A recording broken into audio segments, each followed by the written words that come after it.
ಮೂಕಂ ಕರೋತಿ ವಾಚಾಲಂ ಮೂಕಂ ಕರೋತಿ ವಾಚಾಲಂ ಪಂಗುಂ ಲಂಘಯತೆ ಗಿರಿಂ ಪಂಗುಂ ಲಂಘಯತೆ ಗಿರಿಂ ಯತ್ಕೃಪಾ ಯತ್ಕೃಪಾ ತಮಹಂ ತಮಹಂ ವಂದೇ ವಂದೇ ಪರಮಾನಂದ ಪರಮಾನಂದ ಮಾಧವಂ ಮಾಧವಂ.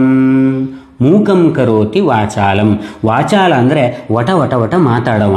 ಮೂಕ ಅಂದರೆ ಮೂಕಂದ್ರೆ ಮಾತಾಡಲೇ ಬಿಟ್ಟಿಲ್ಲ. ಅಂತಹ ಮೂಕನೂ ಕೂಡ ದೇವರು ಪ್ರೀತಿ ಮಾಡ್ದ ಅಂದರೆ, ದೇವರ ಕೃಪೆ ತೋರ್ದ ಅಂದರೆ ಮಾತಾಡುವಂಗೆ ಆಗ್ತನಡ.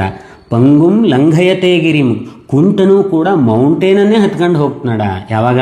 ಯಾವಾಗ ದೇವರು ನಮ್ಮ ಪ್ರೀತಿ ಮಾಡಿದಾಗ, ದೇವರು ನಮ್ಮನ್ನು ಪ್ರೀತಿ ಮಾಡಿದಾಗ. ದೇವರು ಯಾವಾಗ ನಮ್ಮನ್ನು ಪ್ರೀತಿ ಮಾಡ್ತಾ?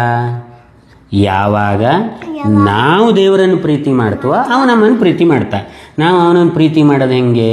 ಭಜನೆ ಮಾಡೋದು, ಭಜನೆ ಮಾಡವು, ಮತ್ತೆ ಶ್ಲೋಕ ಶ್ಲೋಕ ಹೇಳವು. ಅಷ್ಟೇಯ ಹುಡುಕಯ್ಯ.